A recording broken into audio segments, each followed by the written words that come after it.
Hi everyone, welcome to Type Talks. Today we have our 5 lovely ENFPs.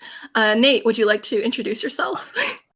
Hi, my name is Nate. You probably know me from the I Just Can't Even With Myself podcast, as well as the now season 3 on YouTube show where we just talk about whatever. So that's happening.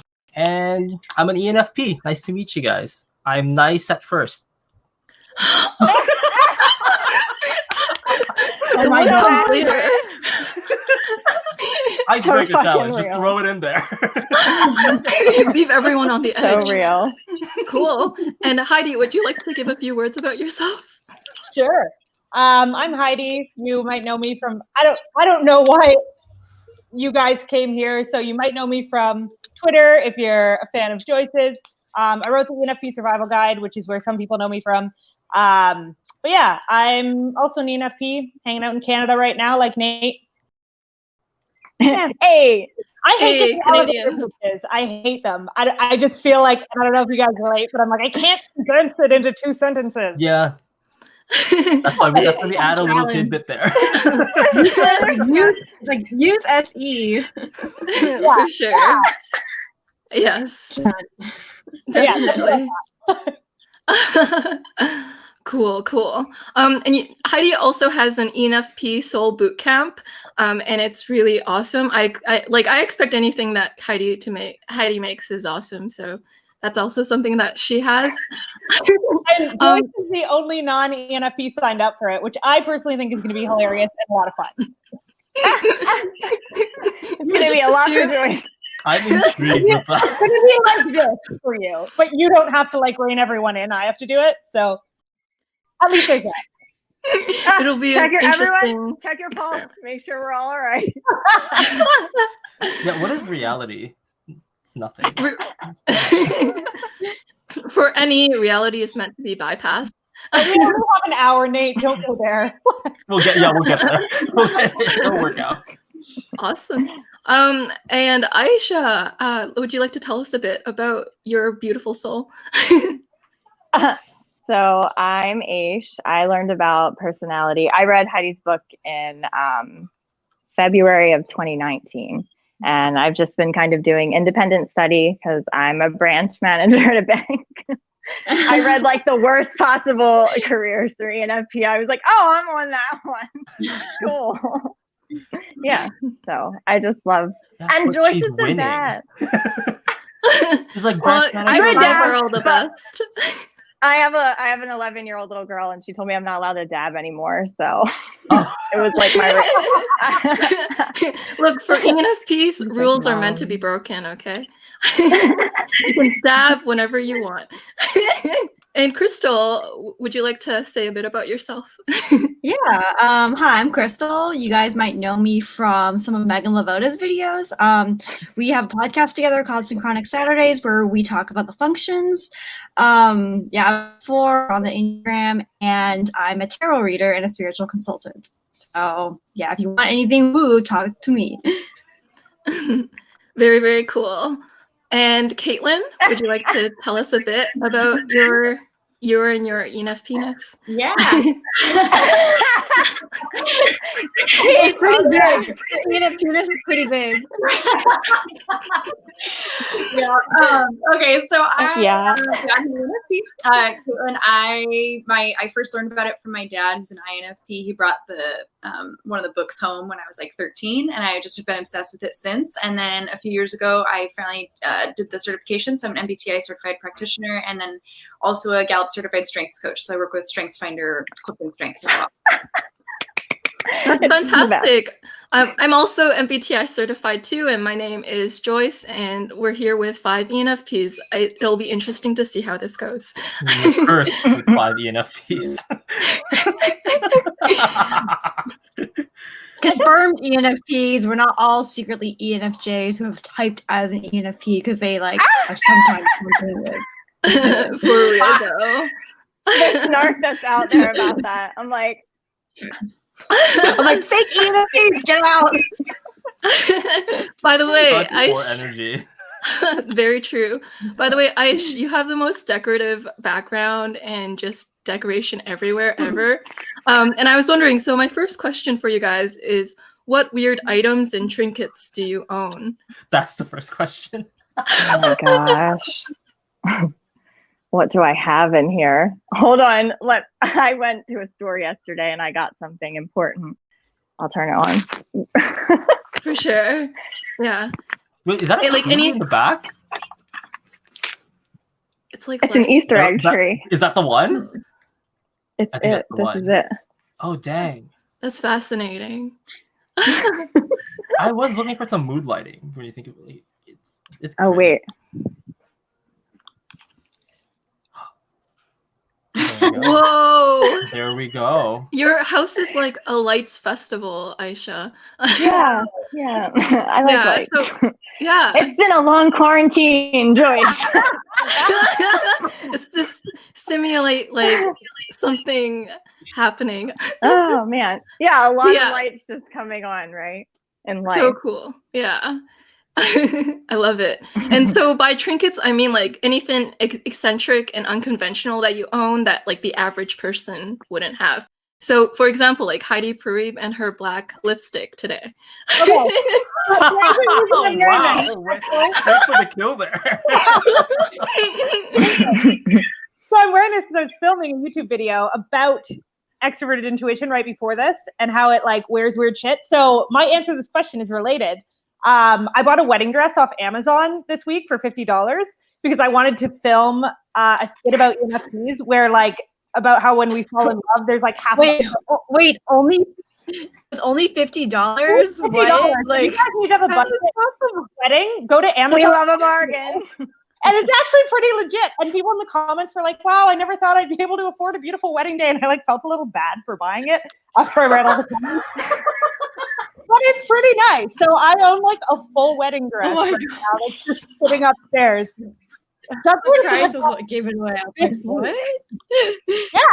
Yeah, seriously. Don't go to wedding stores. They're a scam. Go to Amazon. No, yeah. Oh my yeah. God, I know. Oh, $300 for yes to the dress? Hell no. So true. My ENFP best friend, like she knows, like she has all these clothing pieces that are so much cheaper than you'd expect them to be, but they're so beautiful.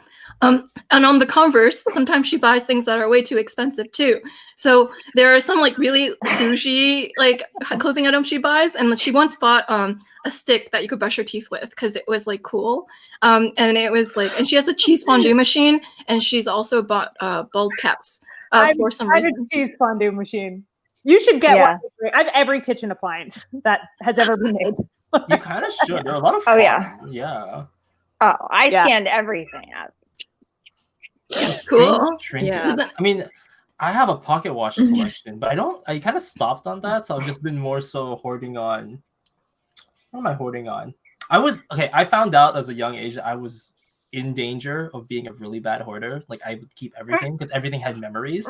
So I decided to keep movie stubs instead, like movie tickets, because we used to go out and watch theaters with my friends. So all my memories are now locked in these little papers that I keep in a little box. And that's where all of it is. So it's like Nate minimalist Now, himself. whether or not I open it to feel those feelings is a different story. But I keep them locked up. I know my feelings are somewhere there.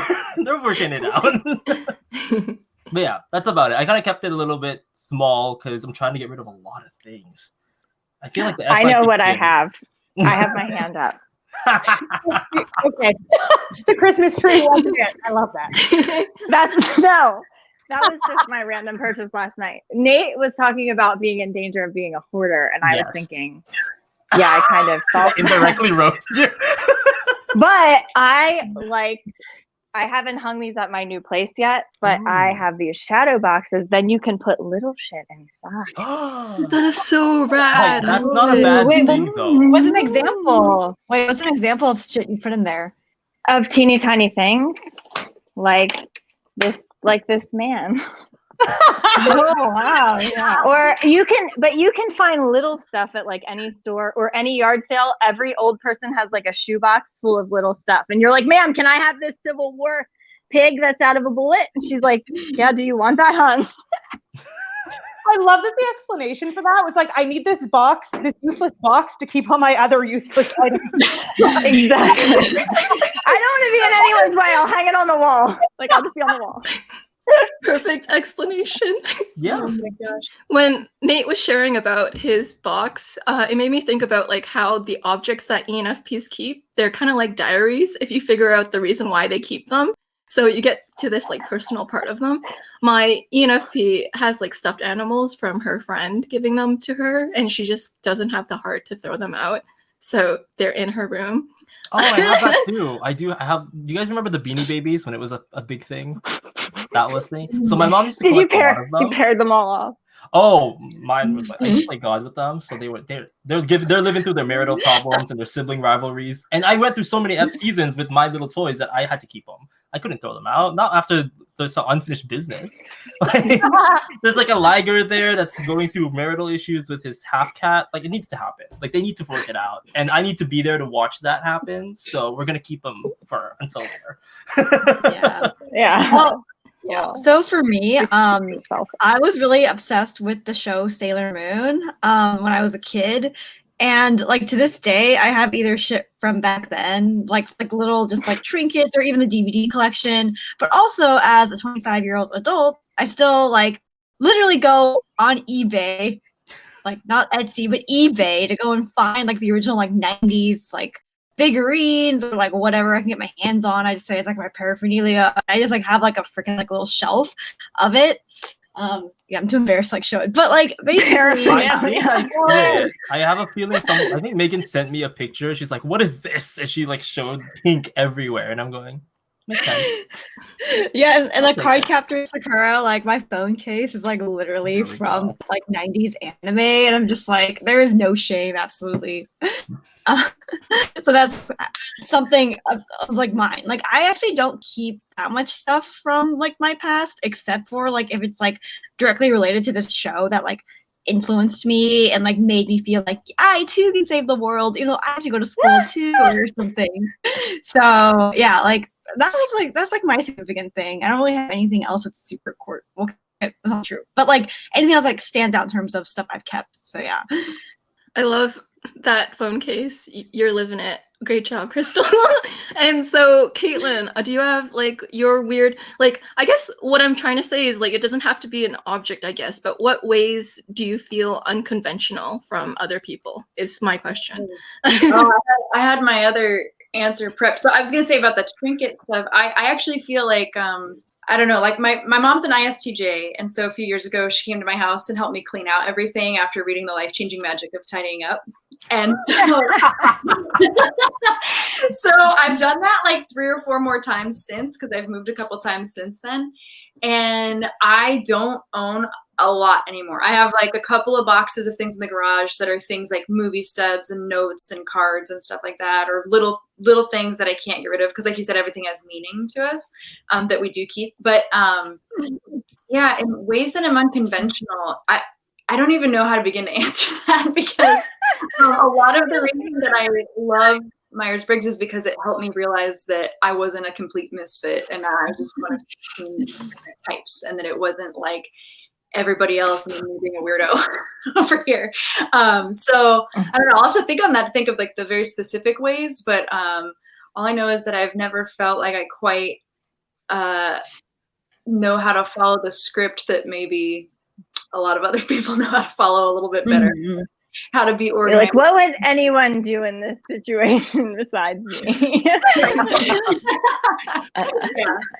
like daily normal routine things are a struggle, and in a way that they don't always seem to be for the majority of other people. So I think that's the big thing for me. Yeah. My ENFP also would feel the same. Like she, when she does normal people things, she always has to add an element to spice it up. And then it'll cause chaos sometimes, but it's like good chaos. Yeah. Like a new ingredient in a recipe that is like unexpected. Something about ENFPs is that like FI allows them to have like this really great taste with knowing how to make things a little better. So like with my ENFP, like she could taste like a kombucha and go like, it would be better with like this mint with it, because then the lemon would be great with that mint. And what I'm trying to illustrate is like there's this type of thing where they are able to know their own personal taste so well that they can kind of coordinate it, like when it's the outside has no taste. So I feel like, I don't know, like, sorry, that made no sense, but I relate to that. I'm with We you. got it. We got it. I was gonna say, like, I always tell my mom, it's like, with the making thing, I learned how to make chocolate chip cookies when I was a kid, and then I spent the whole summer like using those same ingredients, but something a little bit different, something a little bit more. Or whatever. I hate you. I can't make cookies properly. Mine never tasted good. I'm afraid to deviate the recipe. Well, so my ISTJ mom ended up getting annoyed because I was wasting all the ingredients because most of it wasn't edible in the end. But I was just trying to play with like taking the foundational thing that's like, this is the tried and true, time tested thing, and then just wanting to like tweak it. Just make it a little bit better. Yeah. You're like, what about a little butter? Do they get flat? I don't know. Right. Maybe they're better. My ENFP would completely relate to that, Caitlin. And when she plays like Jenga, like she'll twirl the Jenga tower because it's too boring to play it just straight up. And then everyone's like, why did you do that? But she's like, to make it interesting or something. Okay, well, I do that to annoy friends. Like I'm the type now. I put the stuff back, but I go to stores and I purposely misorganize everything in stores. Only because someone behind me is gonna get pissed off, which is my friend who wants to do it. I never do it for the owner. Like for the shop owner, I put it back because I'm a nice person. But for my friend, because I know he's super obsessed with it, I'm like, I know you're gonna be annoyed by this. I'll just like drop a few, and then he'll be like, "Why are you doing this?" I'm like, "Because you're annoyed by it." But I won't put it back because the owner is nice and I like the owner. So we're cool with him, not with you. With you, I'm gonna throw everything down. I would probably try to do that, and then like the whole display would knock over, and someone would be like, "That lady pushed that whole display right hard." I was just trying to do I was just trying to teach my friend a lesson. My sister, I don't know about the rest of you, but my sister teases me and calls me Larry David. Because like on his show, on Curb Your Enthusiasm, he's always just getting himself in the most awkward situations with the best of intentions, but he just screws everything all the time. Like as an ENFP, it's like, oh, in the being different, I'm not only going to be nice to them, but I'm also going to do this thing, like tip them a little bit more, leave a nice note, and then it ends up being awkward and strange. And it's just like a Larry David moment. There we go. Yeah. I'm living for that. Yeah. My question for you guys is, what ENFP shenanigans do you bring your friends on? Like whether it's traveling somewhere with you, or is it like something that new you bring to their life? So a new way of thinking, or like a certain thing that you'd like to do, like go to hypnosis class together, like and something spontaneous that you bring your friends on. Do you guys have that? Oh yeah, whenever my friends are like, oh, it's my time of the month, I'm like, perfect, we're going somewhere, we're going to go on an adventure, and she's like, what do you mean? I'm like, you can't say no. And they go live with me. We just pull her all the way to we find the most randomest restaurants, the most craziest places just to check it out, and they're like, why are we here? I'm like, because you're unhappy and I'm not, and so we're gonna fix that. And so yeah, we've gone to so many new things. Apparently she has a craving for Mexican lollipops that are really yummy. So that one's really interesting. Ooh. The one that they cut, it's like mango, but they like dip it in chili powder. So it's wild. Oh. That one. Yeah. When you taste it, you go crazy. That's what I like to give people is when they taste something, they go crazy. That's the one. Yeah.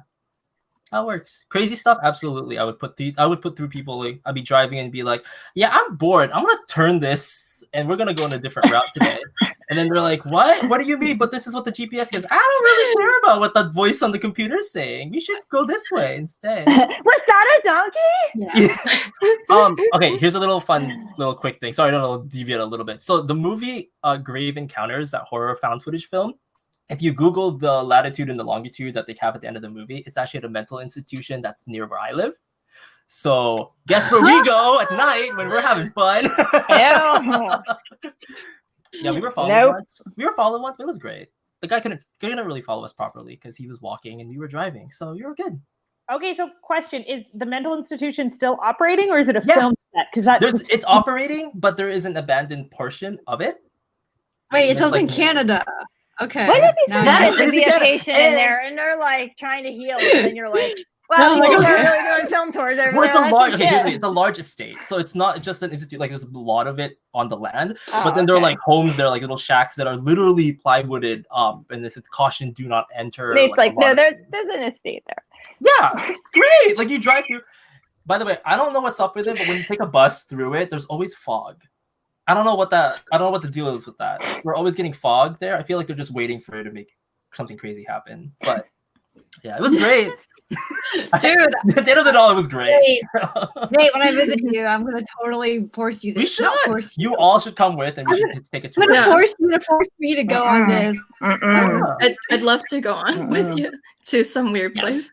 My ENFP at night, like at our sleepovers, what she'll do is she one time she's like, I wonder how we'd look like as men. And then I'm like, oh, okay. And then like she's like, okay, There's wear not these for that clothes. now. and then and then I had to do the full like makeup look, and I'm like, yeah, it's just like a lot of random spontaneous like ideas that come at the spur of the moment, and I just go along with the ride. Okay, so it seems like I'm recalling a lot of memories, so I'm not trying to be SI. I just want to see if there's some correlation between like my friend and ENFPs. So I'm not being SI, I'm just looking for You have an a NI type of- goal underneath. I have an it, NI okay. goal. We're See bringing if- all of us together here. I see. Yeah. I feel like for me, I'm not like wild crazy, like, but I do things that are spontaneous for sure, or that maybe somebody wouldn't think to do. Like if I get an email that some author I really love is going to be in LA and I'm like 40 miles from there, I'll just buy tickets and then I'll find somebody to go with me. And like anytime there's an experience that I can have that I know is going to feel a little different or enriching, or there's like a the Moth, if they're telling stories live somewhere around me that week and I catch wind of it, I'm definitely going to go. But I'm sort of the same way with travel too. When I travel to a city, I kind of look for, well, what would be like a really weird thing to look forward to see, or really what's like the best restaurant that we could go to, or the I don't know, like looking at things like what's a set that has been used in a favorite movie of yours or something. I want to go and experience those particular kinds of things. So that's the Such kind a of bad stuff. friend. Here. I'm listening. I'm like, shit. Not a good friend. I Yeah, got that novelty seeking. a weird double standard sometimes with ENFPs where it's like from the outside, like this question makes so much sense that you're asking us. People are always like, oh, ENFPs are so crazy and random. But it's like, I don't know about you guys. I don't feel crazy and random at all. Like it's like in my own head. And I recognize like I have a life where like I travel 10 months a year. Like it's like I'm never in the same place for more than like 3 weeks. Like from the outside, I'm sure that seems crazy and random, but I'm like, for me, it's so not necessarily pre-planned, but like it makes so much sense while it's happening. Like I'm like, oh yeah, I want to do this. I have my reasoning for it. Like it doesn't feel crazy to me. It feels like this is what makes sense. It's just my normal. So it's like always funny because I'm like, I don't know how to answer that question because I don't do anything that to me seems crazy, but I think from the outside it might. 100%. Reframe the question.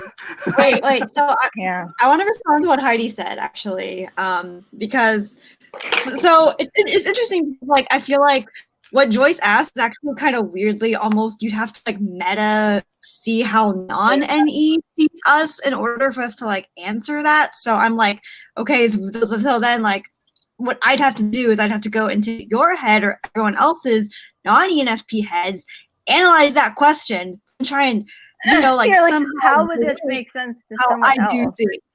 Yeah, exactly. Like so I'm glad Heidi pointed that out because I really resonate with like, okay.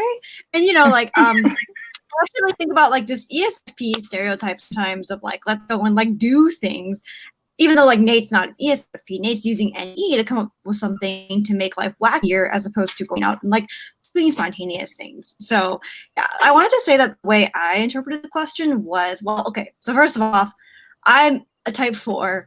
So I spend more time moping about my feels and being kind of like victim-y and all sad and shit. So how I drag other people into that is actually more verbal than actually doing things. So what? Just how that was worded. I'm mopey and I'm victim-y and I drag people into that. Oh my goodness. Look, okay. I know y'all. Anyone knows Enneagram, you are too nice to say you agree, but you totally get what I mean. Anyways, the point is, with all my friends, we perpetually go on existential ego death trips together, where I basically start talking about the most traumatic things that are happening in the world or in my life, which then gets everyone suddenly into the mindset of reflecting on the wounds of their inner children or thinking about just like really dark shit somehow, but then also making it accessible and like interesting and stuff like that. So I would say like I've learned that, oh, my way of spontaneity or wackiness is people somehow telling me that they don't tell anyone else by me just acting and being just really intense. And then realize like when I was younger that, well, okay, when I was younger, I was like, no one wants to do that, but I'm gonna keep doing that and see who can like meet my standards.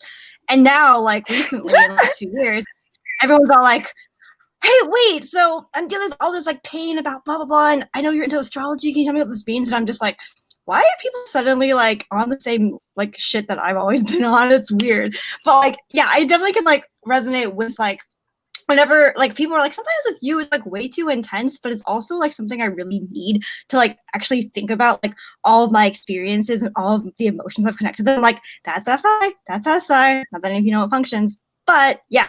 So I would say that I definitely think all ENFPs can take people on their version of what their FI and SI considers an adventure. To me, that is going to the shit that no one really talks about out loud in society. But like, I'm like, yeah, I want to know all about like what you're really afraid of. Tell me. I don't say that, but like somehow it becomes that. So yeah. Is that a drug you might take? Because that's not a drug I'll take. Not for me. I don't go there. But it's actually funny because what I was thinking about that when you were like, oh, I have an ego death. I'm like, well, for an Enneagram 4, isn't talking about your pain and ego trip? Like, wouldn't an ego death be the opposite of that? Yeah, she's having fun over there, and I'm like, it gives my ego life to think about destroying it. Which I just dragged myself so hard. The 8 and the 7 here going like, huh? Okay. No, well, I'm like a 4-6-8, so like I get power from realizing I have no power, and so it's like a weird thing. I don't know, but yeah. That's very interesting indeed. And good point, Heidi, about how like ENFPs don't view themselves as that type of like adventurous, like crazy type of thing, because it makes sense to them that they would do at that moment what they would do.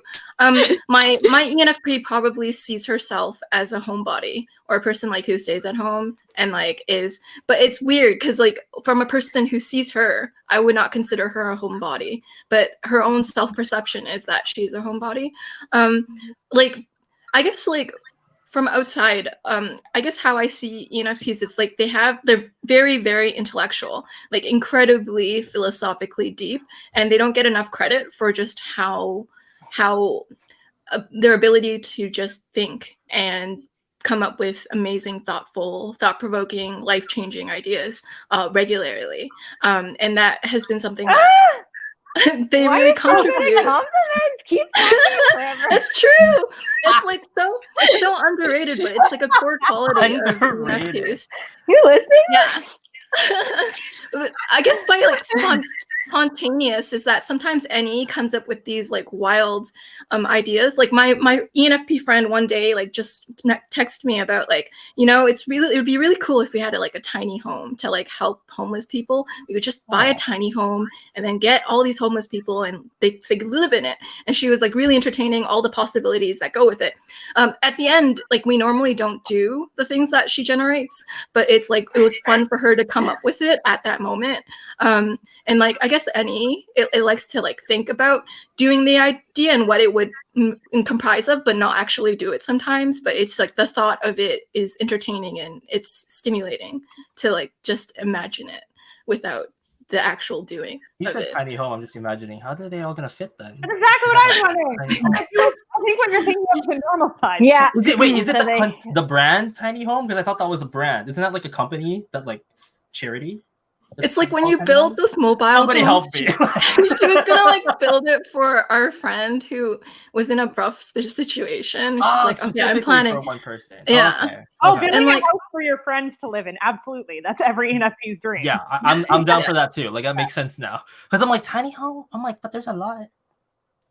There's a lot of big people. Like, how do you fit? I'm like And the Aisha's math. My body. TE was like the math. No, the math. But awesome. Yeah. And it's so true, Heidi, how you say like ENFPs want that home of friends. I'm not saying like all of them, but there's a specific section of ENFPs who care about their friends as much as their romantic partners. So it's weird that our culture like puts romance over friendship. But my ENFP best friend is like, friends are awesome. And yeah, and it's like something she shares with Heidi. So, Yeah. I could rant for hours about that. Like, it's like, why do we view these things as disproportionate? Like, friendship, in my opinion, is like the most incredible type of relationship you can have because, and there's all sorts of other types of beautiful relationships, but it's like, it's completely optional. And there's no weird like ego shit you're getting out of it. Like, it's not like, oh, I snagged this friend, which like tends to be like all tied up in romantic relationships. Like, it's just purely, I just like you and want to be around you. It's the only relationship that's like that. So I'm like, this should be the most valued one. It's the most pure form of love in my humble SO dom. Yeah, exactly. I think and like people talk friend breakups. Like friend breakups are so devastating. And like I was reading about how we don't like write enough books about like how to get over that because like chances are you have like more history with like a really long-term friend or like they can just ghost you and you can never figure out why, which is like far worse in some ways. Then that person ends up like just talking about their other friend when they're like, did you hear what Christine did? She was at the winery without me again. Bitch, I know, it's been 3 years. Like, damn. Yeah, I didn't remember that shit. They need a book for that. Crystal, write that. I've never had a friend breakup. That's never happened to me. It sounds awful. No. Yeah, because I avoid, like, if a friend upsets me, then I'll be like, I'm going to avoid you so I don't resent you now. Definitely, like, yeah. I feel like maybe people have broken up with me and I just haven't noticed. That happened to me. Oh, sorry. I was just not at the phone right now. Yeah. My next question for you guys is like, in what ways have you been like frustrated with like certain ENFP stereotypes, like the manic pixie dream girl? The one that I've heard about in a lot of forums. Well, because I think that what Nate was saying earlier about when he introduced himself and he was like, I'm fun at first. But like that's so true. Yeah. Plus, and it doesn't like it's like when people talk about the fun version of me, I'm like, oh, I guess that's the one you like. I'll stay at that level with you. Oh, I'm gonna get that. Yeah. I'll stay comfortable. I'll say this, but like you don't want to know what is really going on. Yeah. No, absolutely. I think I have maybe you're 7 like me because I have similar reservations, especially when it comes to meeting some people like that. But Crystal was saying, she's over here. She was saying about helping your friends access their feelings. I feel like if I feel like a friend wants to talk to me, I'll open that door. I'm like, oh no, I do that. You can tell me about that. I'm a fucking disaster. I freaking cried in my car 4 times this week or like something like that. And then I'll just spill it all out. And then they're like, oh my God, Aish, thank you. And then they just start telling me their stuff. But like, I didn't necessarily want to tell them anything. Mm-hmm. I don't know if you guys relate to this, but I feel like what I really relate to in that, like the disagreement with that trope is that I almost feel like because ENFPs are so intellectual, like about emotional things, like I kind of sit around all day, like I'm like deep in the self-help industry and stuff, right? And I feel like people think that that means that I'm feeling all of those things because I like talk about them. And I'm like, no, I just really like it. Oh my God. Like it's just very interesting to me. And it doesn't mean like I do feel things very deeply, but for the most part, like that's not why I'm going there or why I'm like reading about these things. Like I have like an Instagram that's just self-help and every once in a while a relative will email me and be like, are you like, okay? I'm like, no, this is just like what I read about and think about. And I think that people confuse that. And that can be like weird for the ENFP. Like people can't separate the intellect from the feeling part of us. And we have both parts, but they do exist separately in a lot of ways. And I'm wondering like if you guys resonate with that at all. Yeah, I totally, I had a poetry Instagram for a bit that I stopped because I think people thought there was something wrong with me, or I took an acting class and I cried when I gave a monologue in which the original actress cried. And the teacher said something like, everyone, I just want to remind you that acting isn't therapy. So if you're going through I would have literally died. Like, oh my Throw god. that shoe. I felt like it was the best that I felt I had ever done, and then that was her response. And I realized, I think it goes back to what you said about different people's perceptions. So people think we might be wild and crazy because on the outside it appears like this crazy spontaneous thing, but it's really more strategic and all makes sense to us because everything's connected. So in our head, it makes sense what we're doing. And I think the same is for feelings. We're so fluent in them that it doesn't take a lot out of us to speak them or to be vulnerable. And so I think for somebody for whom that is less natural, they think, wow, if I were saying that, I would really be going through something to be saying that out loud. Yeah. But that's not how we are. We like to analyze the deeper feelings, and it's very comfortable for us to do. So it's not that we're going through a really emotional. Yeah, but you don't want to force somebody to like be there for you. You're like, I don't want to tell you this, but I'll tell you this if you want to hear it. If you want to tell me something, it's like such a weird like exchange. Yeah. So wait, I'm using the hand raised thing. Oof. I wanted to say that like, because I've gotten asked this question like a lot, like in one-on-one interviews or whatever, and it makes me think about like the fact that like our hero's journey is to basically kind of integrate our shadow, which is like sensing, intuitive thinking, and it makes me think how society kind of like imposes these kinds of expectations on everyone, but that for us, the way that we're perceived or misjudged by other people is because other people don't view ENFI as like the norm of like accessibility. Like for example, like with the intuitive feelings where it's like easy for us to like muster the ability to cry. Other people in society view that as like, oh, that's like a luxury. That's like you save up and then you have like one good cry when you're letting all this stuff out, as opposed to, oh, I cry like recreationally, like every day, like 3 or 4 times. And like, I think then people then idealize like being that way, but like all the time as like something either aspirational or something that's like repulsive or something. And I've kind of like noticed that that's like how people tend to react to me whenever I do like share FI. But if I'm trying to make a point, it then gets like lost in the, oh, you like know that about yourself? Like how much have you like gone through? And I'm just like what, are you like listening to like my intellectual point anymore? Because you're so distracted and triggered by your own inability to comprehend your own emotions. So I guess like I do find it frustrating, but it's more so like, why is society not able to deal with their own shit to where like we are put on this other pedestal almost? And I feel like that is a very type 4 thing of me to say, but I really do feel like it is interesting to like notice how like society viewing us shapes the question itself, and like how we end up viewing ourselves. Like I don't know, like I've just been thinking about this whole time. Like all these questions are making me kind of like be like, are we really that interesting? Like holy shit. Like you guys are so different. I would want to like respond to that in a way by, do you guys all relate to the situation or moment where you almost kind of give people permission to embrace their feelings in a way by being present with them? Because I've noticed that with my friends, my social circle. Yeah, like by my social circle, like you go around and next thing you know, because everyone's conditioned to feel shame with crying or to feel shame when they go through something negative, even as a 7. And while that may be a little ironic for me, but I actually don't mind if people are kind of like just expressing themselves and like letting out a good moment, like go for it.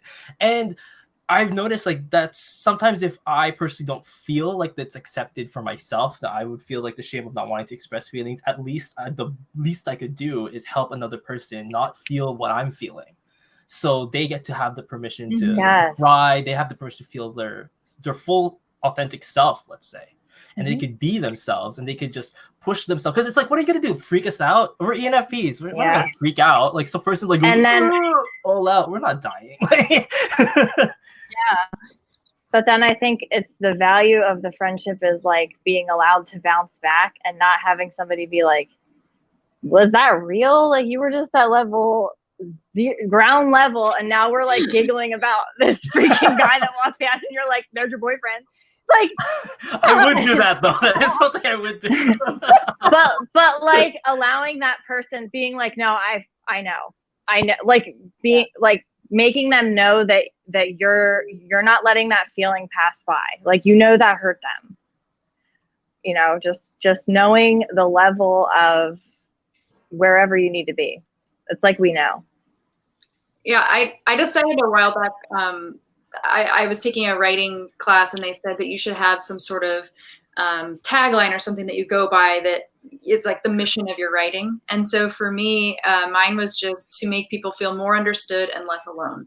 And so everything that I do is this gonna accomplish that goal? And sometimes I've shared of myself only because it's not that hard for me to do, even though FI is like shared as if it's very secretive. For me, it's really not. Like, I think people think I'm sharing a tip of an iceberg, but I'm usually sharing the whole iceberg if I'm sharing. And so I feel like that's not uncomfortable for me. So I think I almost see it as a duty to share and be open and be as much myself as I can, even when it might be uncomfortable, because I know how much probably I would want that, because it creates an environment where then other people can do the same. And so I'm just, it's that whole wanting to do for others what you would like done as well, and that you think would be freeing for them, but probably so because you don't project. So it's probably because it would be freeing for me. So if I'm being honest, but I think you're like, I'm selfish as shit. I want this space for myself as well. Right. Like, yeah. So I feel like if I want it, I can do it. If I want to cry. It's like world design. It's like there are all these things that are only shameful or things we don't talk about or whatever because people don't talk about them. And if we just talked about them and just put them out there and just went there, like no one would have to feel shame over them. So it's just like, I think ENFPs and maybe like NFs in general tend to be more willing to just go there. And I think that's a great thing, because it's like, that is what ends up changing that whole spiral of like everyone feeling all like fucked up about things that they don't have to feel that way about. Because that's why though, when we get sad, then we become so ineffective, because like you second guess everything you're about to say. You're like, that's dirty, or that's wrong, or why would you say that? Why would you bring that up right now? That's inappropriate. Like when you're second guessing yourself, it makes you ineffective. Yeah. You know what? Yeah. I'm like, not productive. Don't do it. It's interesting how this idea is being brought up. Like ENFPs, I guess the reason why they might not see what they do as weird is because ENFPs operate as if the box doesn't exist. So let's say like most people, when they approach a situation, they view it through a box, and like the ENFP naturally doesn't have that in their vision. Like that isn't something biasing how they'll react in the situation. So, you know, box is like the static way of doing it, like the conventional, or like, but there's no actual purpose for why it should be done that way. And I realize that with ENFPs, if there's no like reason for why you're doing it that specific way, like if you don't tell me why, then I can do it another way, unless you give me a valid reason for why. So the thing is, like for ENFPs, the box doesn't exist. And I think that's why people view them as weird, but they're not weird. It's just, maybe everyone else is weird because, yeah, they don't know that was the case. Maybe everyone else is weird because they operate from within the box. So it's really about your perspective on it. And yes, Crystal, you wanted to say something?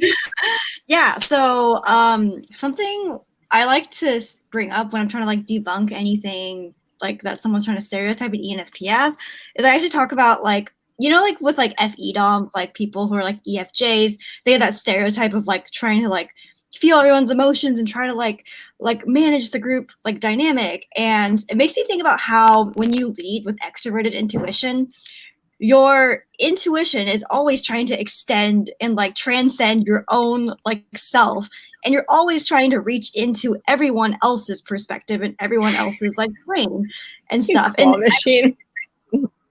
so it's like truly that we try to just see all the worlds that everyone is inhabiting, to where I feel like we do that at the cost of, I think, looking like static and like having like one box. And I think that's actually like what can make us overwhelming to people, because they like don't want to like walk out of their own like perspective, but we're always like doing it for other people. So I don't just think of it as like, oh, FI, this ocean of depth of emotions, but also the NE of like having so many ways to express it at our disposal, because we are constantly tuning in to everyone's intuition and constantly picking up on like so many things, and like observant of like so much. And so I feel like it's frustrating when like people try to say we're just like one thing, and then when we say no, we're many things, and that becomes ironically a stereotype. It's actually completely true, because how else would you describe what we're literally doing?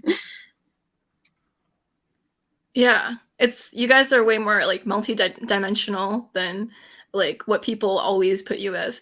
Like with my ENFP, something that she deals with a lot is like people don't understand her at all, like even like 1%. Like, and the thing is, like, she's not trying to be hard to understand. It's just that people sometimes don't understand ENFPs because they have an unconventionalness to them, but it's not like they're trying to be unconventional. It's just that everyone operates from within a box and they just don't see the point of the Stop box. it right now. Away. I actually want to quickly mention because Caitlin, you had that tagline situation thing about the whole you want to get people to be understood and then let them not feel alone. I feel like did we all have like a moment in our lives where we kind of had our own unique way with that tagline? Like we took it to our own somehow, like we came across that own conclusion somehow that we were kind of put on the planet to have to do something because nobody else seems to be agreeing. Because like for me, it was I can raise myself up and give myself the finger bang like, at the finger guns at the mirror, and I can pep myself up no problem as a 7. But then nobody else is, so therefore I want to raise everybody up because I don't want to have to deal with people being sad around me. Not because I don't like seeing sadness. I see pain everywhere. It's just that I want to give people the tools so that they can handle the negativity in a way, because it's like when people go, you have to reframe, and they're like, I don't know how to reframe, or like rationalizing is hard, and I'm like, Seriously, and it's like to me, it's like, I don't want to feel bad because it's easy for me, but also maybe there's a psychological tool that we could help instead of me saying, oh, just be a 7 because you can't. Like, well, let's do something else, and it's actually there's probably better tools out there to help a person out, so they don't feel alone, like you said. They don't feel alone, and they feel as if that their pain isn't shameful to like deal with. Because it's not for sure, Nate. And what happens is when people don't understand ENFPs, some of them develop a detachment towards people. So my ENFP deeply loves people, but she also has a side of her that is detached because she knows that no one actually understands her, or like she's okay with it, like she's completely accepted it, but it causes this, like, she's close to people, she loves them deeply, but there's almost like this I don't know what to call it. It just feels like a detachment, but you can still love people deeply, but still accept that they don't know you completely, but that causes you to not be close in a certain area, and that causes them to feel a little bit detached in a certain specific area. Maybe it's their FI heart with some of them.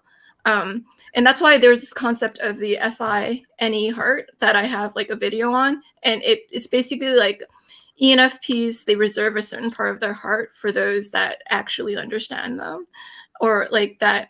Oh, the one are capable, Alexa talked to you about, right? Yeah, that that are capable of understanding the darker sides of yourself, or even you more completely. And like the ENFPs have their NE heart, like the one that is expansive and broad, and the FI heart that is selective for those people they let into their inner crevice. But when you're there, you stay there. So it's like no matter where you are, no matter what location, no matter what physical place, you're always in their heart emotionally.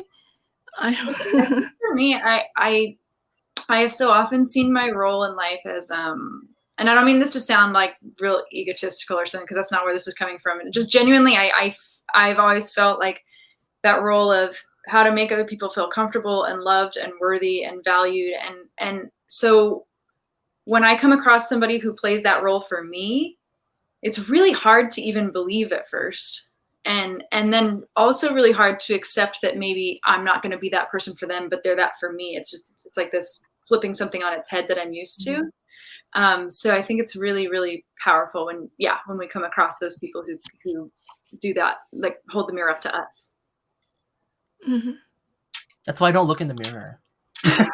We don't do that anymore. You don't like that shit. No, I'm kidding. No, it's you're on the dot with that one actually, because even I have problems with like compliments, like people just giving like offshore compliments like out of nowhere, and they're like, oh, I appreciate this and all that stuff. It's kind of, I would say over time it's become easier to accept it, because in a way I have to see it from their point of view, that to them that's how they express their appreciation and their love or their concept and everything. So I'll take it because I know that that's where it's coming from. Versus say, when I was younger, I used to think, oh, they need to, like, this is not how I would do it, therefore why are they doing it like that? It's not how I think I should. And then I'm like, wait a minute, shouldn't exist in my vocabulary, because should is an expectation on reality. Those are constructs. Yeah, those are emotions.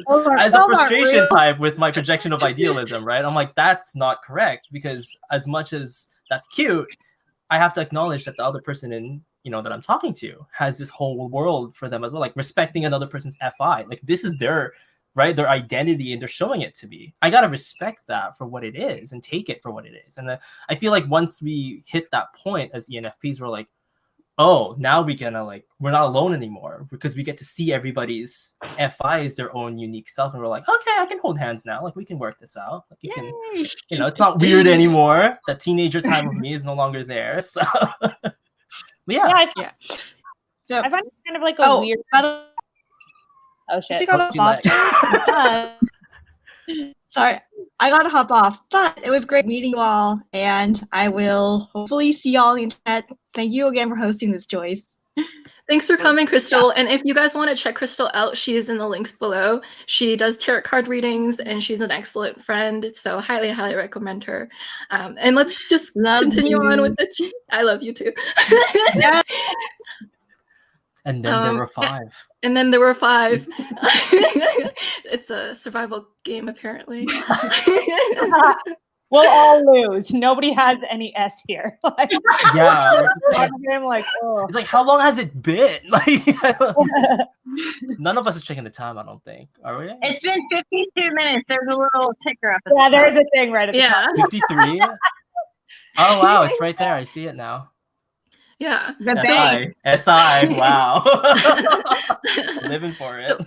So true. So what do ENFPs need to feel alive and jived up and jazzed up for life? People. Yeah. Oh, you're right. Yeah. The answer, right? Like, it's like, at least I don't. Like, I'm like, I want it to be all these things I can build and get for myself, but no, it's people. Like, that's the answer. Like, that's the one word. It is. I hate people, but I can't stop living. But you're like, I need them in my life. You see them, you're like, absolutely. What are you doing in there?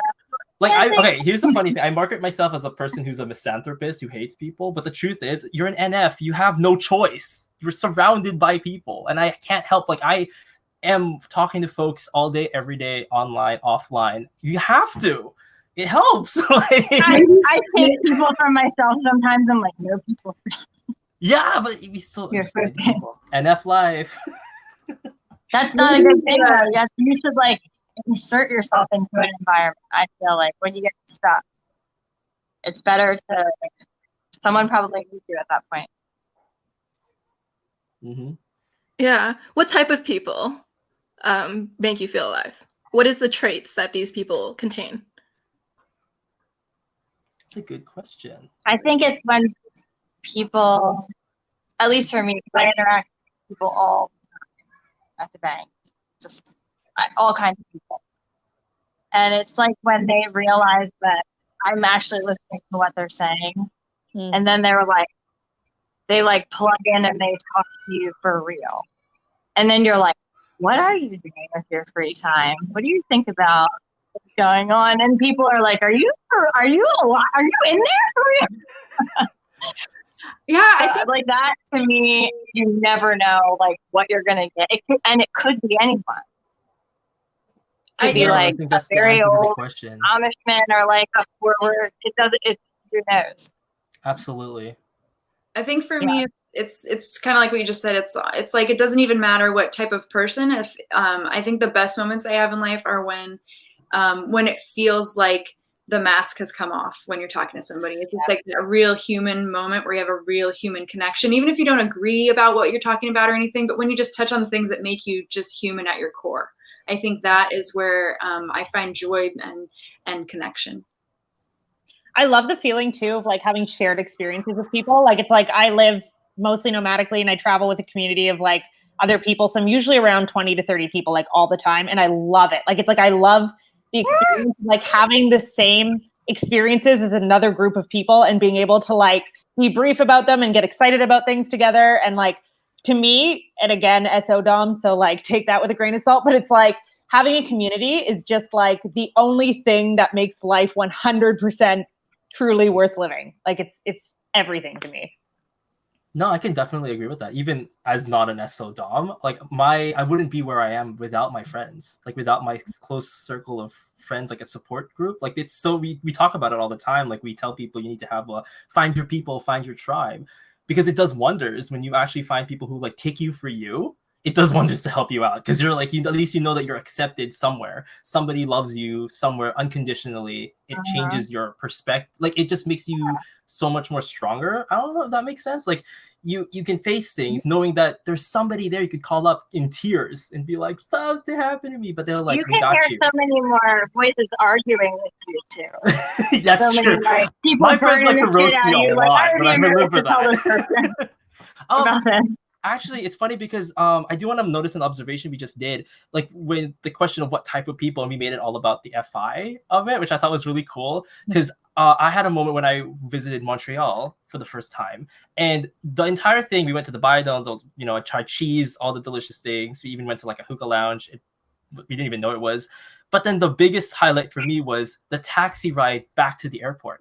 Because I got to meet this guy and I got to talk to this dude, and he was from Morocco, and he was like telling me his life story, and I'm like, I'm here for this. Like, I'm here for this experience, and you're talking about, where you came from, the struggles you went through, and you just telling me this. Like, I'm honored to open your world for a reason, like for some out of reason, other than the fact that we're just strangers. Like that to me was the cherry on top of that trip. Like I didn't care at that point about the there was an insect like zoo somewhere. I'm like, great, but this guy's telling me his life story and the struggles he went. Like we're staying with this one. I actually felt bad. Man, I forgot his name too. I felt bad because I was like, that's why we're so effective in corporate, because you're coaching. You truly care what people are going through, and you're not judging them for the stuff that they get caught up in. Plus, people that come in are telling me what's really going on in their life. Business owners, I truly give a shit about your business. Yeah, I find that for some ENFPs, they get people who are emotionally attached to them because ENFPs hold a lot of space for other people's darkness, or they let you say it. And what happens is the other person's never had that in their life before. So they like go like, wow, the ENFP is so great. And then the ENFP is like, oh, I didn't mean to get you attached. I just listened to your darkness. But so yeah, ENFPs make space for people's genuine selves. And another thing that was really cool that you guys mentioned was like community, a sense of community. Something that NEFI is really good at is it like sees that each person's unique contribution. So like my ENFP is good at seeing how everyone has a unique thing to bring to the table. So like because NE is good at like going like, oh, that person's good at this, while this person's good at that, and that person's good at that. So it generates all of these like these positives about people. It's like, and so it's not necessarily like people see NE as maybe optimistic, and maybe it is, but it's actually like an openness to actually, yeah, and it's really great. It's like this openness to seeing the best in people, like for some ENFPs, with my ENFP best friend. And so like something really great about her is that she's able to go like, this person has this specific thing to offer, and kind of I don't know, it's the thing what I was trying to highlight in this is that like it's the ability to appreciate people as they are, warts and all. And because she's able to, yeah, Heidi. Awesome. No, I so like resonate with what you're saying, because I think like for me this is one part where like I get weirdly conflicting views on this, because like being an ENFP and being an Enneagram 8 are very at odds sometimes. So I get people who either tell me like, you only see the best in people or you only see the worst in people. But it's like, no, they're the same thing to me, right? Like it's like the things that people struggle with and like the things that they're really either like bad at or really like are kind of like dark about them. I'm like, I see those things as potential strengths for people. So it's like, there's not a difference. Like it's not best or worst. It's like there's just people, and you have to see the whole thing. And I think like that's also just a very ENFP thing overall. Yeah, I was just I was saying something to my mom the other day about like being positive or optimistic, like we were saying, and I came to this conclusion that it's really hard because we live in a world with such dichotomies, and it's good or bad, or it's right or it's wrong, or it's positive or it's negative, and it's really, really hard to step outside of that vocabulary. Mm-hmm. And So sometimes when I'm talking about maybe seeing the possibilities of something or the possibilities of where someone's coming from or what they might be going through or all these things, sometimes I just say something that to me does not have a value judgment, but because of all the things that we've learned, people automatically think, oh, that's a negative or that's a positive, but it's not. It just is. And like you said, things that could be like, I give a shit, but you are like, yeah. I have no attachment to it, but it's just like just so you know, boo, like you do that. Well, and I think as ENFPs, we've probably naturally developed this ability to see, like, leaning into who you are and not seeing it as a negative. We've learned to see the possibilities for, hey, maybe we don't seem like we were cut out for the way the world is set up, but we've found how to navigate our way through it and figure things out and see these things as strengths. So I think that we've primed our brains to look for those pathways of how could this be a good thing? How can this be channeled for something else? Yeah. No, absolutely. Yeah, absolutely. And that goes back to how ENFPs don't think in boxes. To see something as purely bad or purely good is like a box. And ENFPs, they look beyond that and they're like, well, you are just you in your entirety, and I can see the positives and I can see the negatives, but I'm not going to characterize you as just one side, because that's kind of not the full picture of you. And so ENFPs leave room for the full picture of who someone else is. Even if I tried to, I feel like my brain would be like, there'd be like 50,000, and then I would feel like I'm making assumptions, or I'm being like small-minded, or like I'm not going to be reactive with my thought unless it's really inappropriate. Yeah, it takes a lot for us to be like, whoa, you know? Yeah, okay. And we just naturally like understand things. So it's kind of like, okay, maybe that's not what I would do. Like, but it doesn't like shock me. What's funny is I feel like I'm I feel it's funny because I'm learning every day. What we just described was almost like a parallel to the other opposite of our functions, TI. Because I was talking to an ISTP, like I haven't sent the email yet because it's really fun. This person's awesome. But I'm learning that when she explained TI to me was that they need to know everything first. They need to know the reasoning behind everything before they make that decision. And I'm like, all right, seems like an odd thing for me because I'm very results oriented. I don't really need that much information. But then when we talk about FI, we need all that information. We need to see the whole person. We need to see the whole identity because we accept the whole, and it's gonna take a while for us to be like, I actually don't like this person. That actually took a lot of thinking to get to that point. Yeah. It takes a lot for me to feel that way. Like a lot. So I'm like, wait a minute, that's the parallel for people to be like, oh, you take in the ethical side of it. Like I don't know, like for people out there who watch this and are like, what the FI? I don't get it. I'm like this when you see us describe it. Why we take so long to reach certain conclusions sometimes? Because we, like, when it comes to the type of people we talk to, there is no specific type of people. It's what identity we finally kind of latch on that they give us, this authenticity that we just start absorbing, and we're like, this is the one. That's like what, a paragraph? We're not going to give them a 2-sentence answer. It's hard, and I feel like that's where the parallel is, and also the opposite with FE comes in a way. Because I've had situations where I would vent out and people would be, oh, you mean so you don't like this person? And I'm like, no, I'm still cool with them.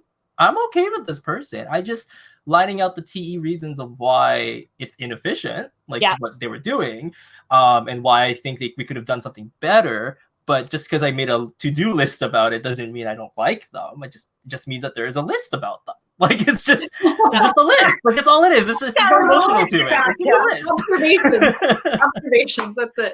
Yeah. I might have to get a different mindset before I interact with them. Yes. Like we'll just have to shift a little bit. But it's not that we hate them. We don't.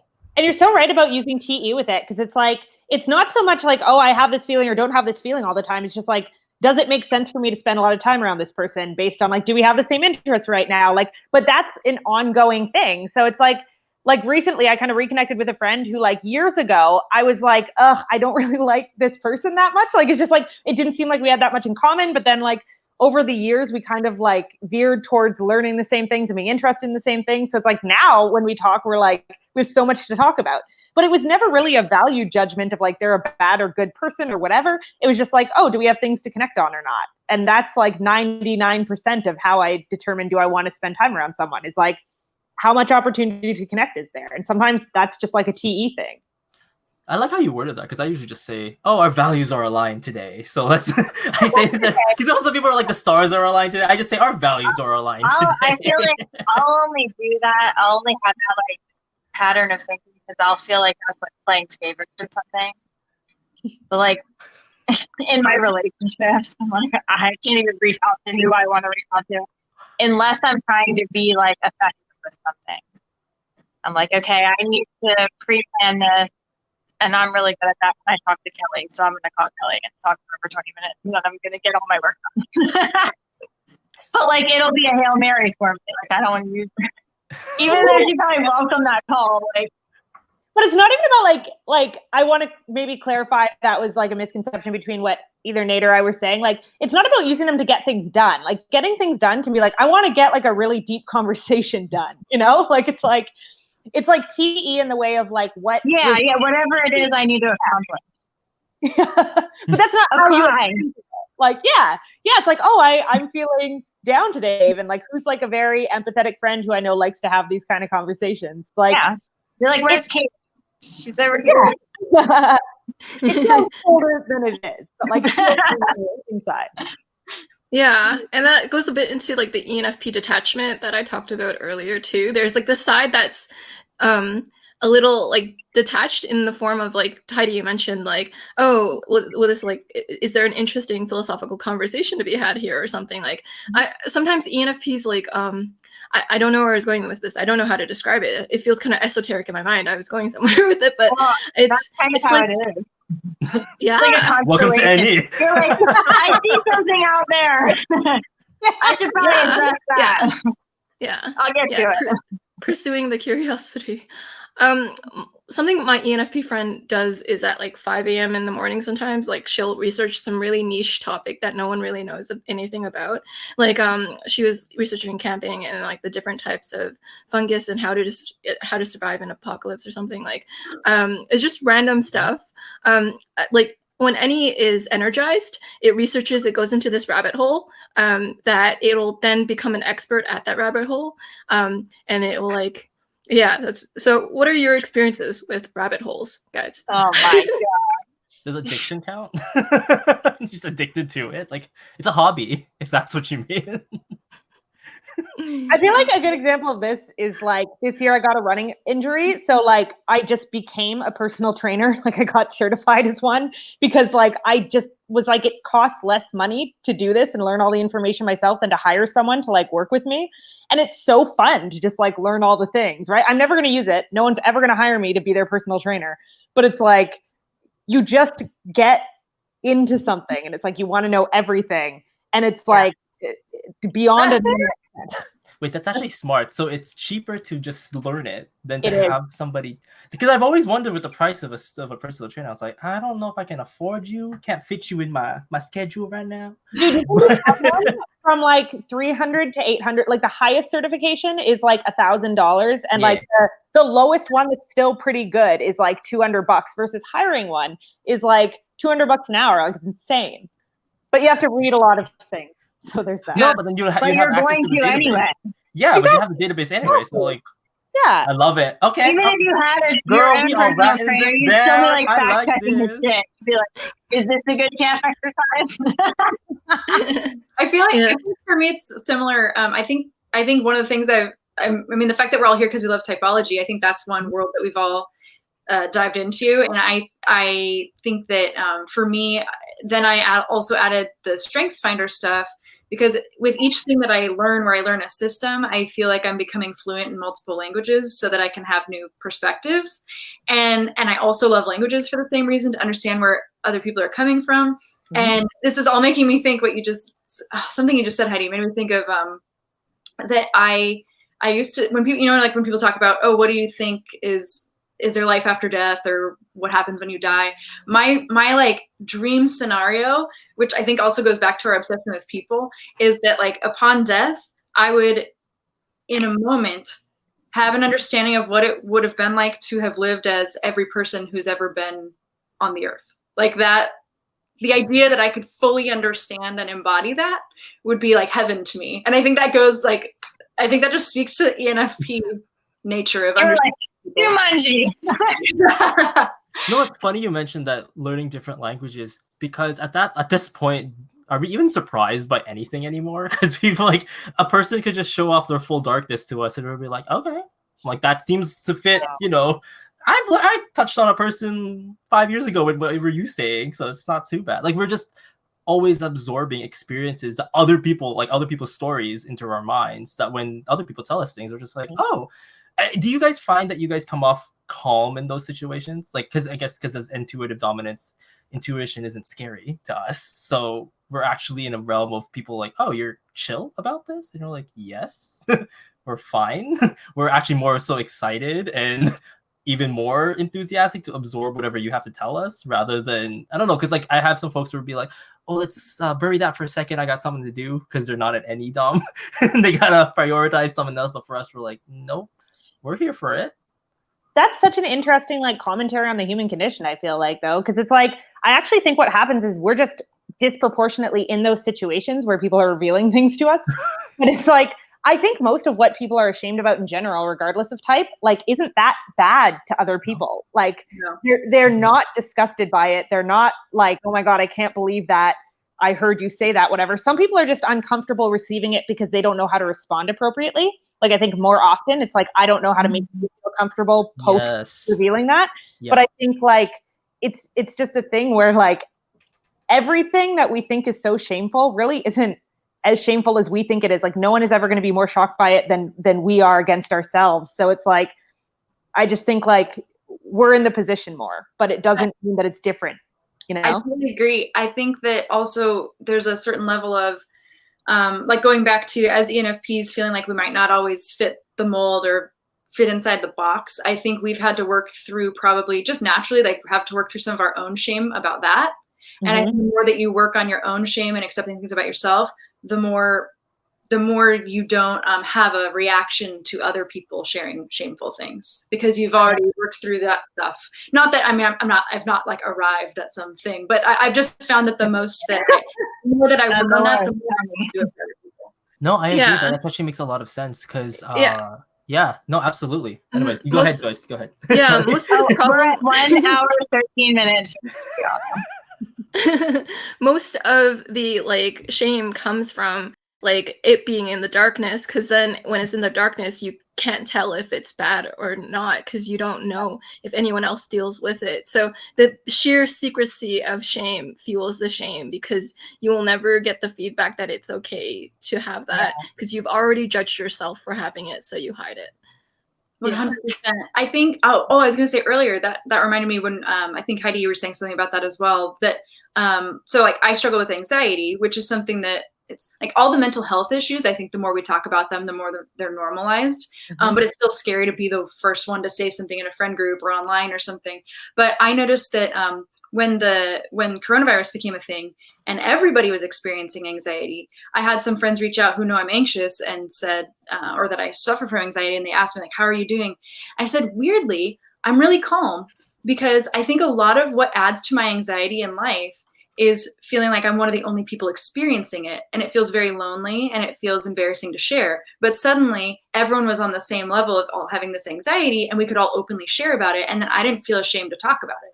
And so it made me realize it was sort of like seeing that in action, the way that can work. The more we talk about things and shed light on them. That like thought process is what I started doing at work like a year and a half ago, because I was like, I'm tired of being like weirdly caught in between. I can't say what I'm really struggling with, because everybody's probably struggling with it, but you're not allowed to say it. So eventually I was just like, you know what? Like, and it's just been the best, like exactly what you're saying about. So we do all kind of activities, like everybody's so much more connected. Like it's so much better. Yeah. You guys find like being as NFs that you're suddenly, if you're in a house of non-intuitives, that you're suddenly the only one responsible for their mental wellness? Have you found that to be the case? like suddenly you have to carry everybody's because you did the homework to they're yourself. Like, And so yes, other you, people who like, are just experiencing the homework, they're like, it's so stressful. And we're like, this is what makes us this entire time. Like we struggled this in high school with our identity issues, and then now we're finally okay. And then everyone's like, now's my time. And you're like, oh no. So this is our calling, huh? I think that speaks to the way we all balance, right? Because like I wouldn't be able to get through everyday normal things if I didn't have all the sensors in my life who keep me grounded. That's very true. That's very so true. It makes me feel purposeful when they need something that I can offer. It's interesting because people always equate being an N with being so into self-improvement. And I think like there's a very big correlation there for sure. But I always suspect it's just because like we've had to like self-improve. We've had to learn like new skills that are beyond our natural capabilities, right? To get by in the world. So it's like we've had to go that route. It's not because we like, got to rock bottom. We were like, it bounces.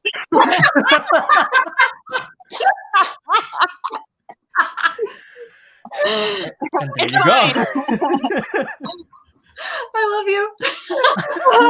that was Also, my phone's at 5%.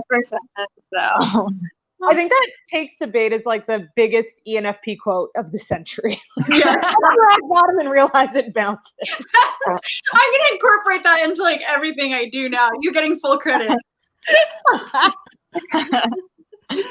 It's the boa. That whatever pom-pom you have. yeah, That helps it's somehow. fine. It's fine. I actually had a friend who was an ESFP one time who like I was joking with him, being like, oh, I'm at rock bottom. And he's like, Heidi, over the course of your life, you'll come to realize rock bottom is more of a bungee cord that just like brings you up and then just plummets you right back down even further. And then brings you even higher up. And like, this is not a pep talk. Like I feel worse. Yeah. I like the visual of like falling down a pit, but then coming back up out of it like, help! Yeah, do the smoke Trick screen. pose. Like, let's make it theatric. Oh, So my You ever question for think you you're guys. fine and you fall back down, you come back up, you're like, yeah, right. That's quite the journey. So my question for you guys is, what makes you feel grounded as ENFPs? Would you have to start with us not feeling grounded, or just like what helps us to feel grounded? Seriously, probably the question. What makes you guys feel like centered, whether it be spiritually, mentally, physically, like not scattered, the opposite of scattered? For me, it started with like I talked about the cleaning out things. There's my ISTJ mom. She always says like a cluttered room reflects a cluttered mind. And so for me, I've had to simplify everything. I've had to very consciously for years, and I'm still working on it, simplify my surroundings, or else because it's so wild up here that if it's wild outside of me too, it gets to me. So if I can get that in order, then I can begin up here. And I'm still working on it, but that helps a lot. Yeah, you'll definitely see a correlation between NPs and minimalism somewhere there. Yeah. Because because their mind is so active, it helps to have a more like minimal surrounding. I don't know.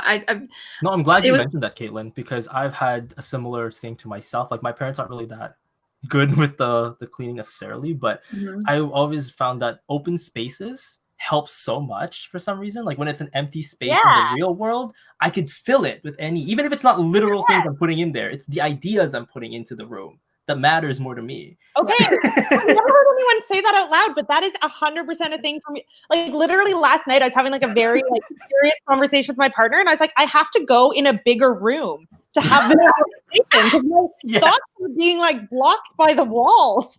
Like there's something in my face, I don't like it. Like get out. You need physical space for your thoughts, which is so weird, but it's so true.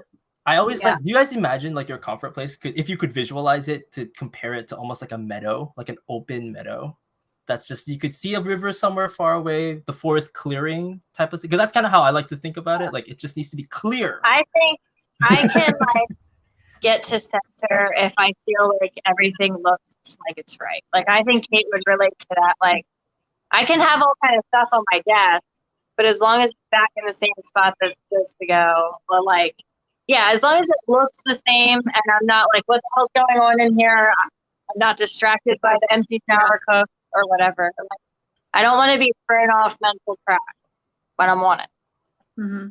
Because it happens far too. It's not frequent. So I need to stay on track. I feel like centered is such an interesting word too, because it's like, and I feel like with every question we're like, what does that mean? But like, it's like, I feel like for a lot of people, centered is like, okay, everything's kind of like calm. But for me, it's like, I feel the most centered when everything's really like intense. And maybe that's also related to my Enneagram type. But it's like, when I'm in like really intense situations, I feel calm because I'm like, okay, I kind of know what's important. Like where I start going all crazy and getting my SI, you know, is when I'm like, I just don't really feel strongly pulled or drawn in any which way. Like I just kind of like certain things enough, or like I like what I'm working on enough. That's when I go like the most crazy and get the most scattered. But when I'm like really in something and it's really intense, like I always joke that like I'm only calm on a roller coaster. Like I love, like I have a super high stimulation threshold. So it's like the more stimulated I am, the calmer I am. That's something attributed to like perceivers, in that they feel focused in chaos. So that's something we learn at Personality Hacker. My phone's gonna die, but bye. Oh no! Aww. Bye, Aish. Bye. We're losing them. Bye, lovely one. I feel like, Joyce, we should also be conscious of your time, because I feel like as the only J in the room, your FE may speak up if you're running out of time, but I just want to see how you're doing on time. I'm good on time. It's like, do we have you at gunpoint? Like, what's that? You might be over there like shouting, guys, time is up the whole time, and we might not be noticing because there's like 5 of us talking at once. I feel like it's really good conversation, so I was wondering if I could steer this in cool ways. So yeah, any other questions you would like to ask ENFPs? Well, I did want to say, like, what Heidi mentioned about the whole being in high stimulus environments. Like, I'm here for that, by the way, all about that life. Because I remember talking to ESCP Daniel, like Susan's husband. He said he's like into the busy city life. Like, put me there. That's when he starts to think. I mean, as an ESTP, it just makes sense. But I'm like, that also applies to NE, because I need to be in a place where there's talking, even if it's background. I'm okay with that, because I even when I'm driving, like whenever I drive, I like to keep all the windows down, because I think it's too confining for me. I want it to be open. I want to feel the wind, but at the same time, I also want to hear, like, I just want to have things happening around me, because if nothing is going on, the silence is deafening, if that makes sense. Like, it really does make me uncomfortable. I used to suffer, maybe every now and then I'll get it, like sleep paralysis. And it happens when it's like super, super quiet in the room. So usually what I do is I would have something on, like I'd have music playing or something. Although there was this one time where I had ASMR going on, which was great. But then the ASMR person in my ear was like, now let's switch to white noise. And I went full paralyzed. I couldn't move. And I'm like, no, I need to reach and turn it off. It's not, no. It was very a strange experience. I was like, didn't realize that, we're not doing that anymore, but I like the background ambiance, something going on, because I can't have this. No. I agree. Like, have you ever seen those isolation tanks, where the people are like floating in do water? want to try it though. Like, as much as I know it, I say what I said, I kind of want to try because it looks fun. It looks like my worst nightmares. I'm like, that's the worst thing I can possibly think of. Well, I don't know. I feel like my worst one for me, my nightmare, is to be a participant in that Love is Blind reality show. I feel like that's my personal sense of hell. Because I don't want to go, I don't need that in my life. I guess. Have you seen that show? That show is wild.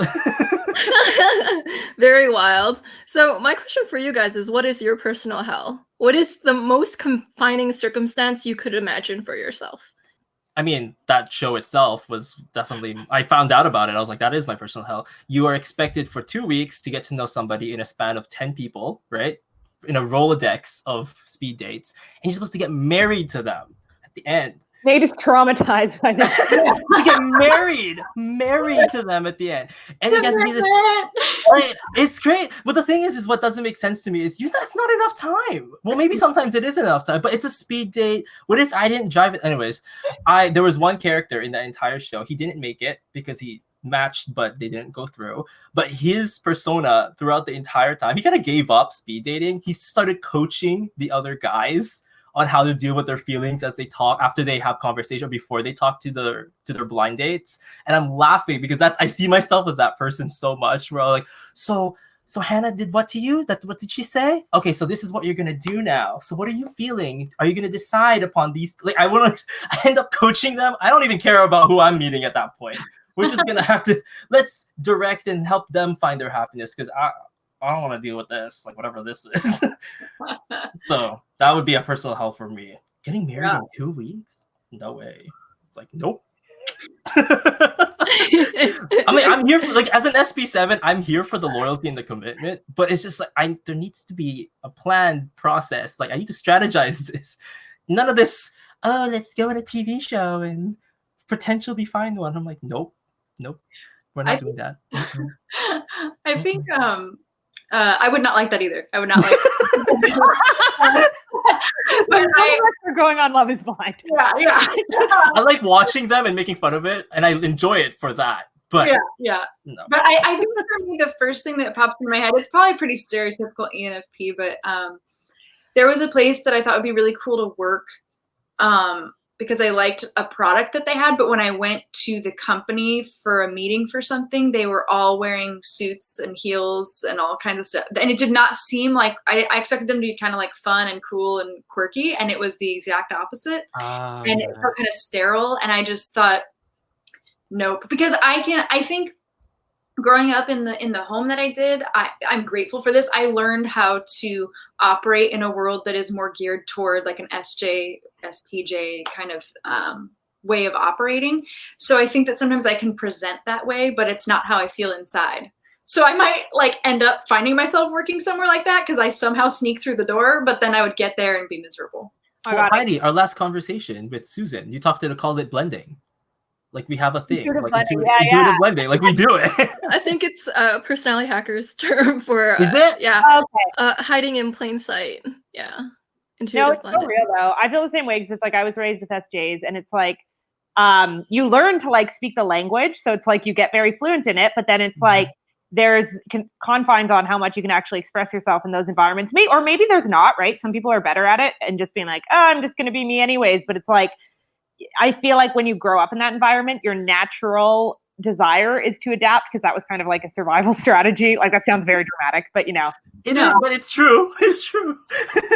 Yeah. I hate, that's interesting because it's like, yeah, this is my worst nightmare, but it's like, I really hate selling myself kind of for similar reasons because I feel like I have to like package myself and like, I hate that. So anything where it's like, I have to be even a little tiny bit inauthentic, just like destroys my spirit and soul. So it's like, I literally like, I hope none of my clients are watching this, but it's like before anyone works with me, like I tell them like I have an agent, then I just put my girlfriend who's an Enneagram 3 on the phone with them. And she like pitches me for me because I'm like, I just don't like to do it. Like, I just hate any situation where I have to in any way filter myself. It's just hell. Yeah. So I don't know if that's the worst thing I can imagine, but it's pretty bad. It's the worst like thing that might happen to me. No, I agree. I remember I struggled initially in like job interviews when I first started looking for jobs. Like when you just fresh out of high school and let's say you're looking for your first job, and then your mom who has a 3 fix, and she's like, "Oh, just sell yourself, easy." I'm like, "Easy? What do you mean it's easy?" And they're like, "Tell me about yourself." I'm like, "Do you have time?" Like, it's always, where's the line? Like, do I bring you a book? Do you want a PowerPoint? Do you want a presentation? Like, what is happening here? But yeah, no, it's absolutely, I agree. It is definitely hard. I have a 3 fix, but I still struggle with it.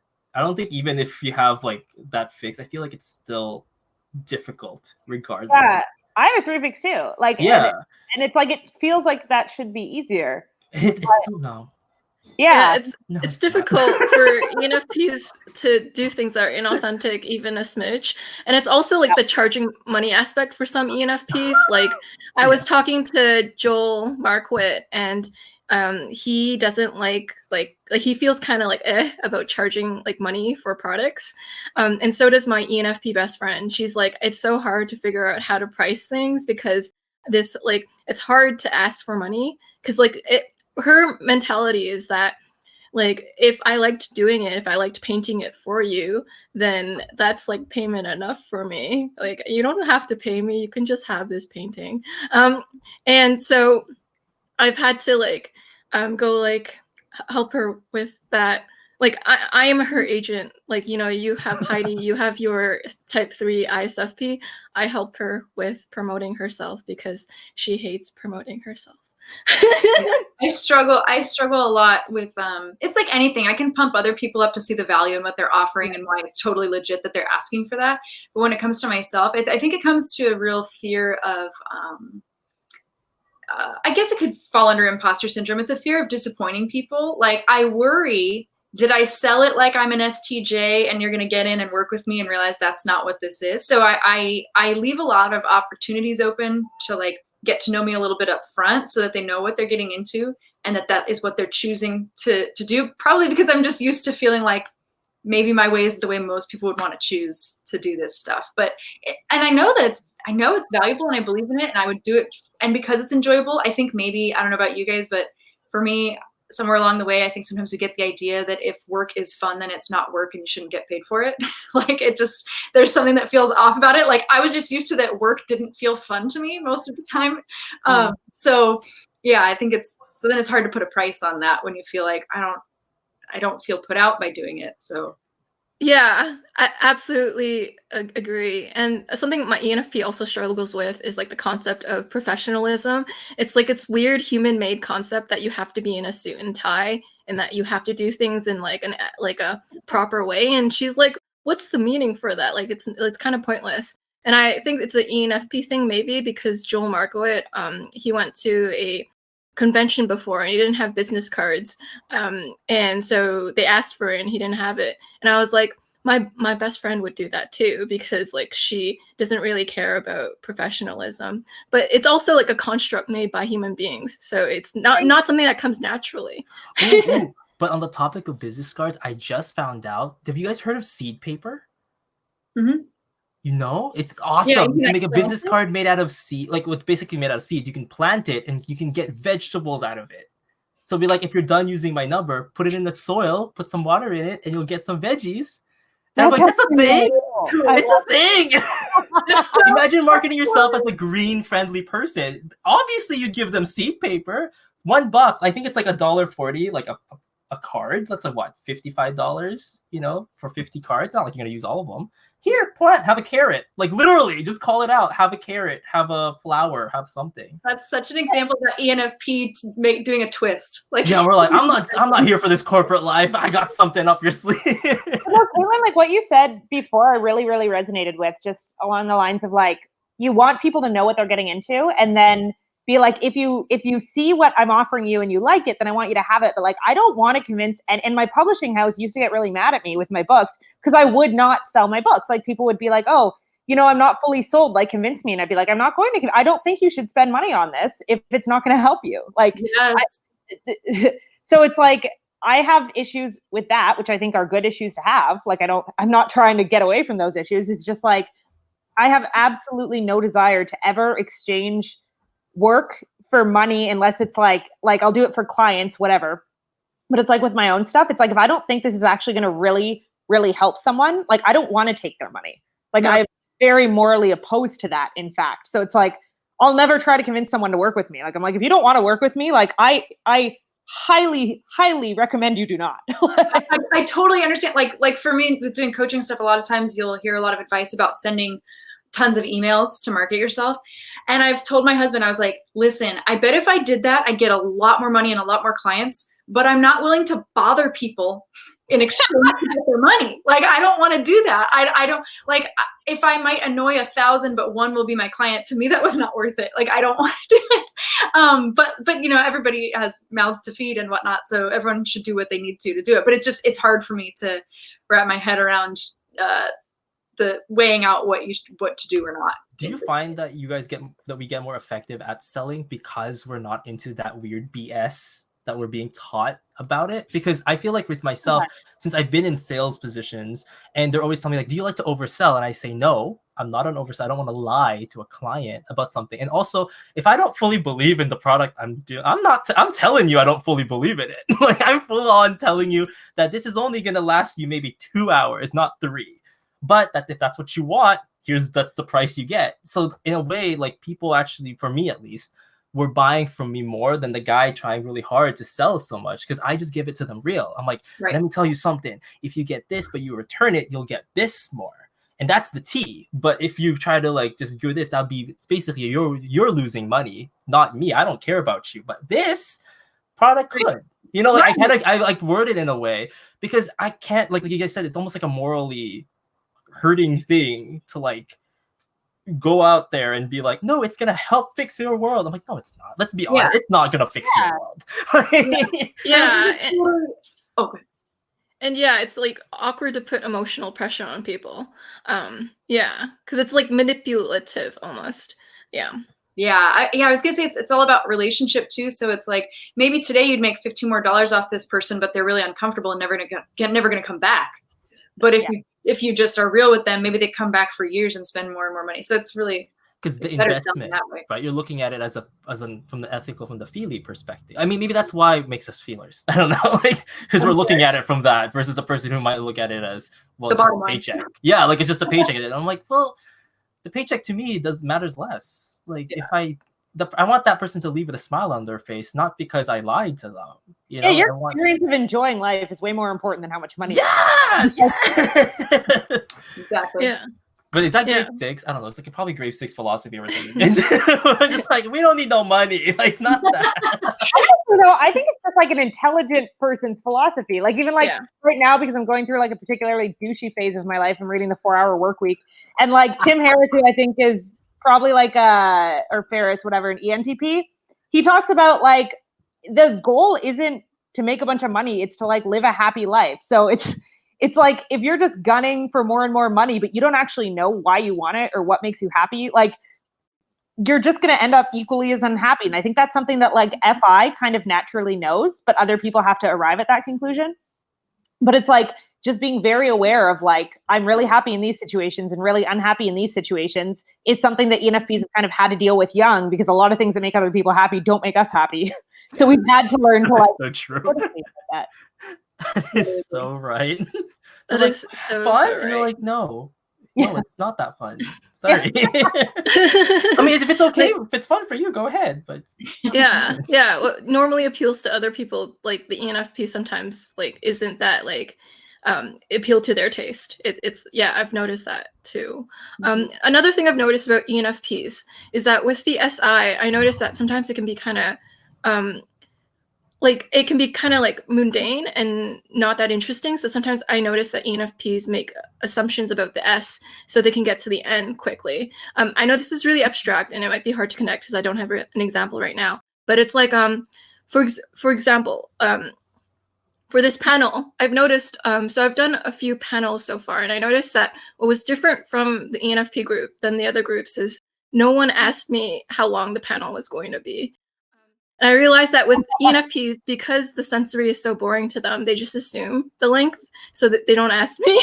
But like for the other people, I've had like questions about it. And I was like, interesting. It reminds me of a pattern I see with ENFPs. I don't know if Heidi or Caitlin, if you guys figured this, like did it your own like FI before coming to the panel, because like I gave myself, I'm like, well, if it's starting, because right now it's because I'm Pacific time. I don't know, Caitlin, same time Pacific time. Like, I was thinking like, what, that's gonna be 3 p.m. If this was 3 or 4 hours, maybe 7 p.m. Like I'm good for a time. Like I did my math prior, so I didn't want to tell anybody that, because to me it was like, well, that's just the homework I did to myself. But I'm okay, so I can engage in the moment way more focused rather than thinking that I have something going on in the background. I don't know if you guys have done something similar where so that we don't have to feel pressure or that we feel that we can't be comfortable ourselves at a panel because we have already done the math in our head, if that makes sense. Yeah, I think it's the any pattern finding too. I'm sort of sorry, like, Joyce, if we didn't tell you, but we are out. We're prepared. I think. Well, half of you guys were. As you can see, we're down to 3. So yeah, I think like with extroverted intuition, how Denzel puts it, that I really agree with, is it gets the gist of a room, and then it gets the gist of the other room, and the gist of the other room, the gist of the other room, and then you have the idea of the house. So I feel like that specific scenario, it might not apply for all ENFPs, but what I was trying to illustrate was that I see them, what they do is they'll assume a certain characteristic about it because they've gotten the gist of all these rooms. So then they're able to make a leap of faith and to say the statement that they say. But I realize that why it catches people off guard is because people's brains operate differently too.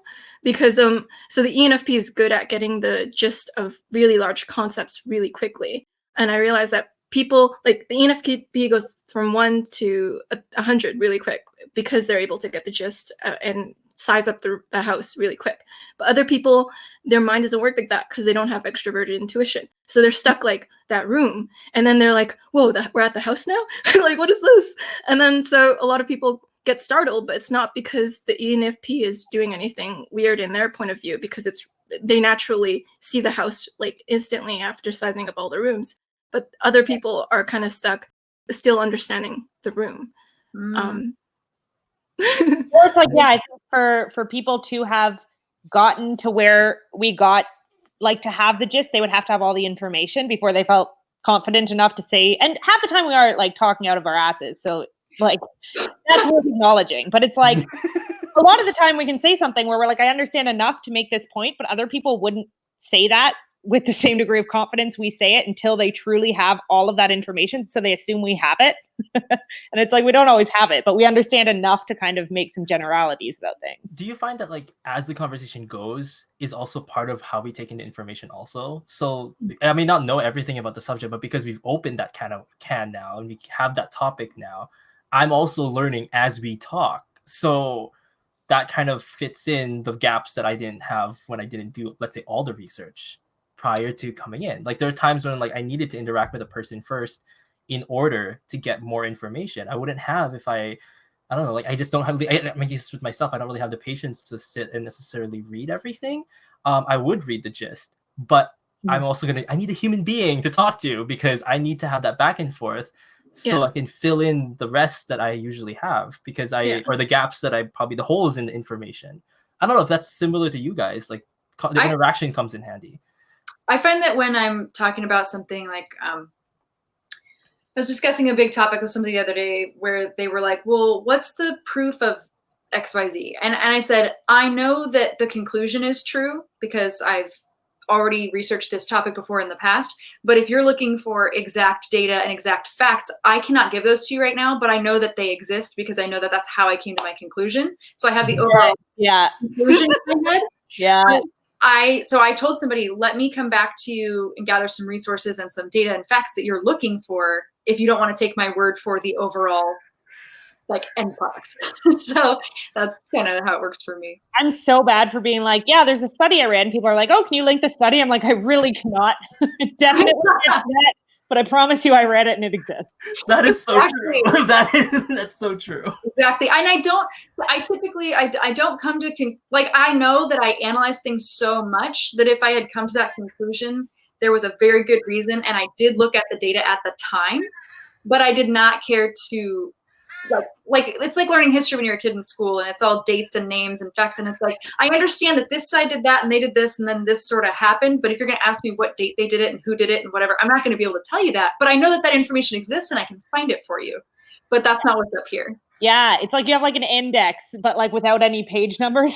Yes, yes. An index with no page numbers. Yes, that's lovely. It's rough, but it's true. Absolutely. So thank you so much, guys, for coming on and being your lovely selves and telling us about your ENFP lives and, you know, correcting misconceptions and stereotypes, and just being so lovely as human beings. And I appreciate your all's authenticity, your ability to know yourselves so well and present it to people so then they can learn and benefit and grow from it. Thank you for showing like the intellectual side of ENFPs. You all are so smart and brilliant and full of like, I know sometimes you, like you said, you say things out of your ass, but it's also like brilliant things out of your ass. But yeah, like great asses. Like, yeah, brilliant turds. Yeah, my ENFP calls it brain vomit. Yeah, but I feel like it's brilliant. So even it's average to you, so you consider it vomit, but I consider it sheer absolute brilliance. So yeah, thank you so much for your time, and it warms my heart. And I'm just so glad to have a conversation with y'all. And if you guys want to check them out, I have them all linked down below. I've bought all of Heidi's products before because she is exceptionally knowledgeable on type, and it's just worth it. Like, if it's made by her, it's worth it. So she's not self-promoting herself, but I'm promoting her. And Nate has a podcast, and I'll link I thought that we were just gonna focus on Heidi. I was gonna be like, let her have it. I'm okay. It's like, no, it's turning to me now. It's like, we gotta highlight our ENFP creators. And if you want to see like pure Ennie unleashed, like go check out Nate's podcast. You'll really discover the rabbit hole he goes. Well, I just want to say like a quick little thing. We've transitioned from just me to I partnered up with an ENTP, JC. She's an Enneagram 3, which, by the way, nods to Enneagram 3s, by the way. There is a work ethic that is unreal with these people. Insane. Right? Like dating one, I'm like, I don't understand how you do what you do. It's 24 hours a day. The one I know, she's taking classes, and she's taking a summer class, and she's working, and she's tutoring, and it's like money, and I'm working, and let's just living it. Anyways, Studio 3C7, that's where the NE has become unleashed now, 2 NE DOMs. And you could tell that her TI and my FI is just going like all over the place. But that's the one. I need to add her in it so I don't feel like super like it's all me. It's not all me anymore. It's half. I'm half of one now. For sure. He's half of one. So you can totally check out the full him in Studio 3C7. And then we have Caitlin. She is really gonna produce some really great content soon. She already has a website, and she's a coach, and she's certified in StrengthsFinder, which is very, very interesting. And she's gonna start like a podcast soon too. So check her out. I'll have her linked below also. And thank you guys for being so energetic and lively and brightening up my and surviving day. this long. Yeah. For making That us episode of Survivor, like tribe was spoken, like one person's off. Going like, oh no. And thank you, listeners, for tuning in this long. You have the attention span that is really like fascinating. Like, give me some of that. Like, wow, 2 hours. Any you have a high tolerance threshold. So good job. This delivery, this is like golden. And right now. yeah, so I hope y'all have a good one. And bye, guys. I'll see you soon. Bye. Thank you. I love you all. Love you